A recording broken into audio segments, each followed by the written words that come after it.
Ben Zübeyde Seyhan, pedagog psikolojik danışman. Bugün sizlerle ergenler üzerine konuşacağız. Ergenlerle yaşanan en çok sorunlar nelerdir? Günümüz sorunları, ebeveynlerin yaşamış olduğu çatışmalar, krizler, kriz anında neler yapmak gerekiyor? Güncel konulardan bahsetmiş olacağız. Sorularınızı chat kısmına alabilirim. Evet, en çok yaşanan problemlerden bir tanesi iletişim sorunları. İkincisi kurallar ve sınırlar. Üçüncüsü davranış değişiklikleri ve duygusal dalgalanmalar, akademik sorunlar, akademik baskı ve sosyal çevre baskısı. Bunlardan bahsetmiş olacağız. Evet, başka hangi konular ebeveynleri canını sıkıyor diye soracak olursanız teknoloji ve sosyal medya, bağımlılık ve bağımsızlık, güvenlik noktasında. Evet, sık sorulan sorular ve cevaplar noktasında bana gelen sorularla başlamış olayım ben. Ergenlik dönemiyle ilk verilebilecek cevaplar neler olmalı? Bir pedagog olarak ve psikolojik danışman olarak 2010 yılından beri bu alanda Almanya'da, Hamburg'da okul ve kreşlerde yoğun bir şekilde çalışmalarım. Özellikle de Almanya'da yaşayan, Avrupa'da yaşayan Müslüman ebeveynler çok sık burada çatışmalar yaşıyorlar. Farklı kültür, farklı dil, farklı din, farklı ırklar, yani tek ırk yok, tek dil yok, birçok çokluluk, çift dillilik, çok dillilik.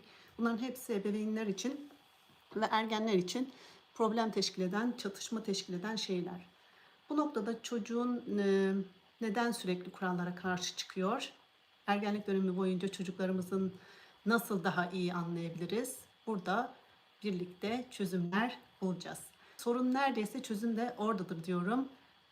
Yani çözümü ben bulmayacağım. Benim verdiğim önerilerle siz kendinize uygulamış olacaksınız. Bu noktada da hangi konulara dikkat etmek gerekiyor? Ergenlik döneminde dikkat edilmesi gerekenler nelerdir? Peki ebeveynler bu konuda ne yapmalı? Ergenlik dönemi çocuğun duygusal dalgalanmalarına nasıl yaklaşmalıyım? Bu dönemde ergenlik döneminde özellikle de cinsellik hakkında nasıl konuşmalıyım? Ebeveynler çocuklarla bu konuda konuşamadığında başka yerlerden bilgilenmeye çalışıyorlar. Burada pedagojik ve psikolojik açıdan nasıl ebeveyn kolay bir şekilde yetişkin ergenleri yetiştirme noktasında yardımcı olabilirler. Bunlardan bahsetmiş olacağız. İletişimde yapılması gereken, ben bir tane püf noktası vermiş olayım, size önermiş olayım. 4 çocuk annesi olarak en büyük çocuğum 22, en küçük 5 yaşında da ergenle çocukluk arasında olan çocuklarım var.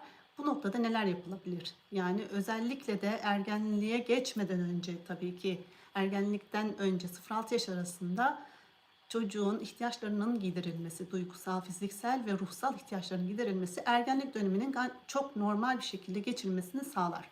Ama ergenlik döneminde çatışmalar, krizler çok fazla patlak veriyorsa çocukluk döneminde kaçırılmış olan şeyler var demektir.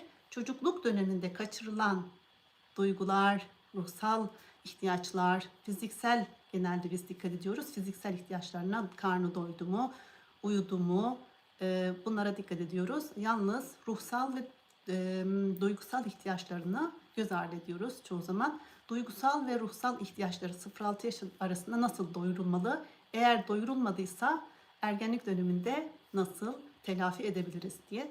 Her şeyin telafisi mümkün. Benim en çok söylediğim şey, onarım her yaşta mümkün. 50 yaşına da gelseniz, 60 yaşına da gelseniz kaçırmış olduğunuz çocukluğunuzdaki duyguları telafi etmek mümkün diyorum. O noktada da ergenlik krizinde aslında sadece ergen krize girmiyor, ebeveyn de krize girmiş oluyor. Ebeveynle birlikte ergenin çatışması aslında karşılıklı. Yani çocuk inatlaşıyor diyoruz ya, ergen inatlaşıyor o yüzden böyle oluyor diye. Ergenin inatlaşması için karşısında bir yetişkin ya da biri olması lazım. Yani iki kişi vardır. İnatlaşma olabilmesi için iki kişi vardır. Bu noktada da karşıdaki kişi inatlaşmadığı sürece ergen de inatlaşmaz. Yani illa bu ebeveyn değil, öğretmeni olabilir, halası, teyzesi, amcası, babaannesi, ninesi, dedesi olabilir. Yani karşısında kim varsa, inatlaşıyorsa çocuk da inatlaşır.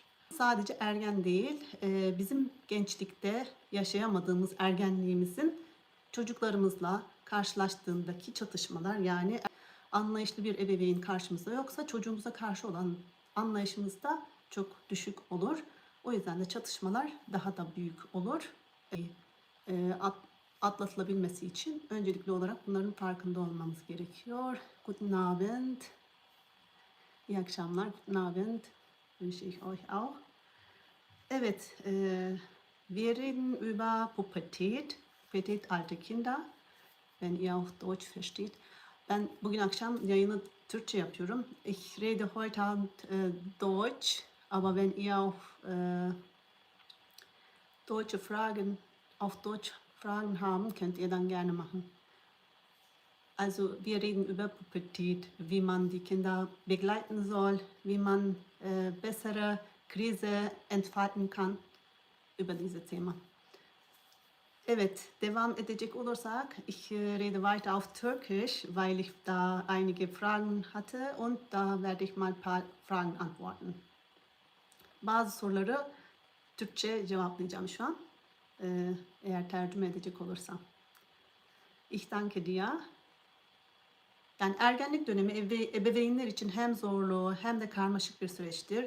Bu dönemde ebeveynlerin en sık davranış olarak yani yapmış olduğu davranışlardan, hatalardan bir tanesi aşırı müdahale ve kontrol. Bu dönemde çocuklar benlik duygusu, karakter noktasında gelişme adına hızlı ilerlediği için ergenlik dönemi çocukların daha bağımsız olmak istedikleri bir dönemdir. Ancak aşırı ebeveynlik, yani bazı ebeveynler çocuklarının hayatına aşırı müdahale ederek bu noktada onları sıkıyorlar, özgürlüklerine müdahale etmiş oluyorlar. Aşırı kontrol çocuğunuzun bağımsızlık hissini engeller ve bu da isyankar davranışlara yol açar. Yargılayıcı ve eleştirel olmak, özellikle de en çok bu noktada işte kıyafetini yargılamak, saçını, başını yargılamak. Bu noktada ebeveynlerin aşırı eleştirisi ve yargıları, yargıcı tutumları ebeveynlerin burada yapması gereken çok önemli şeyler var. Ergenlerin kendilerine olan güvenini kırmamak. Sürekli eleştirilen ergen kendini dışlanmış, yalnız, anlaşılmamış hisseder. İletişim kurmak ve yetersiz iletişim noktasında en çok yapılan hatalar var. Bu noktada daha çok durmak istiyorum. Yani yetişkin olarak biz ebeveyn olarak, yetişkin olarak ergeni dinlerken nasıl iletişim noktasında yapmalıyız? Aktif dinlemek. Aktif dinlemek ne demektir? Cevap vermek için değil, anlamak için dinlemek. Burada dinlemek, anlamaya çalışmak ve sorunlara sabırlı yanıt verememek, sağlıklı bir iletişim kuramamak yani. En çok zorlanılan kısım dinlemek. Yani dinlerken aktif dinlemekten bahsediyorduk. Evet, dinlerken aktif dinlemek. Aktif dinlerken konuşmak için değil, yani cevap vermek için değil, dinlemek için dinlemek. Karşıdaki bize ne anlatıyor? Bu bütün ilişkilerde de iletişim konusunda önemli. Karşıdakini dinlerken cevap vermek için değil, anlamak için dinlemek. Hatta arada sorular sormak. Yani aynalama demek bu da. Karşıdakini doğru anlayıp anlamadığımız, çünkü hepimizin algıları farklı. Benim algımla Yağmur'un algısı farklı. Ben buradan anlatıyorum fakat Yağmur kendi duyduklarıyla algılıyor. Tekrar soru sorarak doğru mu anladım acaba, bunu mu söylüyorsun diye tekrar soruyor. Yani bu noktada da aktif iletişim, aktif dinlemek de budur. Anlayıp anlamadığınız ya da anladıkları var. Bazı ebeveynler ergenlik döneminde çocuklarının duygusal değişimlerine ve gereksinimlerine karşı duyarsız davranıyorlar. Bunu bilerek yapmıyorlar. Burada biz ebeveynleri suçlamıyoruz. Onlar da kendi ebeveynlerinden bu şekilde aktarım olarak bizlere yansıttıklarından kaynaklanan sorunlar oluşabiliyor. Bunu fark ettiğimiz anda pozitife dönüştürmek mümkün. En çok ebeveynler kendi duygular üzerinde çalışmalar yapmalı. Ergenlikleri sağlıklı geçmemesi. Yani aslında ergenlik dönemi çatışmaları ebeveynin ergenlik döneminde, kendi ergenlik döneminde ihtiyaçları olan duyguları, anlayışı göremediğinden burada kaynaklanan sorunlar oluşabiliyor. Burada dikkat edilmesi gereken noktada ergenin normal bir dönemden geçtiği, çatışmaların ve krizlerin çoğalmasının sebebi de bizim kendi ergenlik dönemimizdeki ihtiyacımızın giderilmemesinden kaynaklı sorunlar oluşabiliyor. Burada aslında ergen ve ebeveyn beraber büyüyor. Onun fikirlerine saygı göstermek, dinlemek için, dinlemek cevap vermemek için. Yani cevap vermek için dinlememek. Ne demek? Çatışma anında zaman aşımını uygulamak. Eğer çatışma anında ergenle sizin de öfkelendiğinizi, duygularınıza hakim olamayacağınızı, yönetemeyeceğinizi hissettiğiniz anda orada çatışmayı kesmek, yani bazen en iyi çözüm bir süreliğine uzaklaşmak. Önemli, kırıcı şeyler söylememek. Oldu ki çatışma anında söylenenler söylendi, kırıldı, döküldü. Önemli olan herkes sakinleştikten sonra tekrar bu konu üzerine konuşabilmek, ebeveynin özür dileyebilmesi. Özür dileyemediğimiz için aslında sorunlar büyüyor. Sorunu çözebilmek ve özellikle de tartışma bittikten sonra tekrar bunun üzerine konuşabilmek bütün yaşananları sıfırlayabilir. Bunu biz erteliyoruz. Bunun üzerine tekrar konuşmuyoruz. Tabii ki burada travmalar, acılar daha da büyüyor, daha da artıyor. Yetişkin oluyor. Yetişkinlik döneminde evlendiğinde iletişim sorunları, öfke problemleri, eşiyle anlaşmazlıkları noktasında orada da sorunlarla devam ediyor. Yani katlanarak devam ediyor. Yani 0-6 yaş arasındaki kaçırılan duygusal ve ruhsal ihtiyaçlar ergenlikte patlak veriyor. Ergenlikte de görülmediğinde yetişkinlikte, evlilik hayatında, iş hayatında, sosyal hayatında problemler daha da büyüyor. Ebeveynde bitiyor. Annenin babanın sevemediği hiçbir çocuk dünya tarafından sevilse de, bütün dünya onu sevse de kendini mutlu hissetmez diyorum ben. Ebeveynini sevilen bir çocuk olan, anne babası tarafından sevilen bir çocuk olan bir çocuk dünya tarafından, bütün dünya tarafından sevilse umurunda olmaz. Yani özgüvenli, yalakalık yapmak için hiçbir şekilde davranışta bulunmaz. Bu noktada da yani kendi hatalarımızı kabul etmek önemli. Ergenler bazen yalnız ve çaresiz hissederler. Onlara yanlarında olduğunuzu hissettirmek, yalnız olmadıklarını anlamalarına yardımcı olur. Bunu nasıl hissettireceğiz?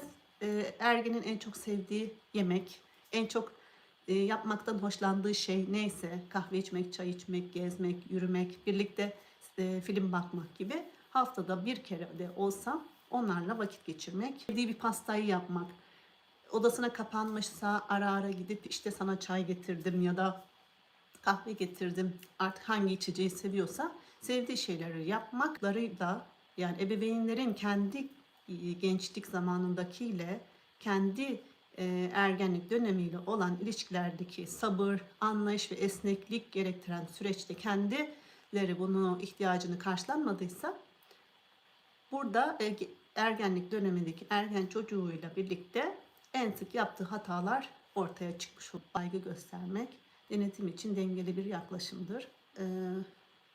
Cinsellik ve ilişkiler noktasında ergenler cinsellik ve ilişkiler konusunda daha fazla merak duyarlar ve bu konuda da ebeveynlerle konuşmak bazen zor olabilir. Ebeveynin yaşamış olduğu sıkıntılardan bir tanesi, burada dikkat edilmesi gereken, sağlık veren, psikolojik açıdan ve ruhsal açıdan dikkat eden birinden kültürümüzde bu tabii ki tabu olduğundan dolayı bunları konuşmak.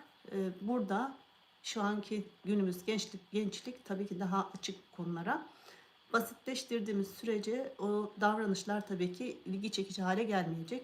Burada cinsellik konusunda açık bir şekilde çocukların bilgi alabileceği kitaplar, videolarla birlikte doğru olanı doğru bir şekilde öğrenmesi, sınırları riayet etmesi, mahremiyet noktasında riayet etmesi önemli. Daha önceki paylaşmış olduğum videolarda da mahremiyet konusuna değinmiştim. Mahremiyet demek sınırlara riayet etmek demek. Karşıdaki istemediği sürece veyahut kendisi istemediği sürece hiçbir şekilde müdahale edilmesine izin vermemesi. Yani burada doğru kaynaktan bilginin edinmesi, yaşına uygun varsa chat kısmına. Evet, kurallar ve sınırlar ergenlikte ne olmalı noktasında da buna da son olarak değinmiş olayım. Kurallar ve sınırlar ergenlik döneminde çocuklar kimliklerini bulmaya çalışırken daha fazla özgürlük isterler. Bazen ve ebeveynlerin koyduğu kuralları sorgularlar. Yani haklı olarak. Bu da çok normal bir şeydir ve doğrudur da. Bazen ebeveynler haksız kurallar ya da mantıksız, mantığa aykırı bir anlamı olmayan kuralla olabiliyor. Ebeveynler çocuklarının bağımsızlıklarını kazanmaları için karar verirken aynı zamanda güvenlik ve sınırlar konusunda taviz vermek istemezler. Bu dengeyi bulmak ebeveynler bilir. Almanya'da 18 yaşından küçük çocuklar ebeveynin izni olmadan akşam 20'den sonra dışarıda olamaz. Eğer akşam 20'den sonra 16 yaşından altı, yani 16 yaşının altında bir ergen dışarıda olursa, polis tarafından yakalanırsa, herhangi bir olaya karışırsa burada ebeveyn sorumludur. Bundan dolayı da hangi ülkedeyseniz oranın konulmuş olan kurallarına da riayet etmek önemli. Fransa, Hollanda, Almanya, Türkiye, neredeyseniz oranın kurallarını öğrenmek, hangi yaşta hangi sınırlar var, bunları bilmek hem sizin için hem ergen için kolaylaştırıcı. Yani 18 yaş üstü burada Almanya'da 18 yaş üstünde saat 20'den sonra dışarıya tek başına çıkabilir. 18 yaş altı 20'den sonra ebeveynin izni olmadan dışarıya çıkamaz. Dikkat edilmesi gereken bu konularda ebeveynin sorumlulukları. Yani 16 yaşından sonra ebeveynin izniyle 20'den sonra sokakta durabilir. Daha bağımsız hissetmek isterler. Burada da özgür düşünce, özgür kararlar alabilmeleri için şu konularda şunları yapabilirsin, hangisini yapmak istiyorsun diye tercihler sunmak, başarı için seçimler olabilmesi için bunlara tercih noktasında alternatifler sunmak, birlikte kararlar almak, hayatını ilgilendirecek konularda birlikte çözümler bulmak. Son olarak da söylemek istediğim, sorun neredeyse çözüm oradadır. Özellikle ergenlik döneminde çok fazla bir şey anlatmaktan ziyade sorular sorarak fikirlerini dinlemek, anlamak için dinlemek, cevap vermek için dinlememek. Kimse sormadığı sürece fikir beyan etmemek önemli. Burada dikkat edilmesi gereken noktalardan bir tanesi de bol soru sorun. Fikirlerini yönlendirmek için güçlü sorular sorun. Yani burada çocuğu sorularla yönlendirme tekniklerinde bir sonraki canlı yayında ergenlerle güçlü sorularla yönlendirme, pedagog ve psikolojik danışman burada sıkça sorulan soruları cevaplayarak sizlerle birlikte paylaşım yapmış olacağım. Paylaşmayı unutmayın, abone olmayı unutmayın.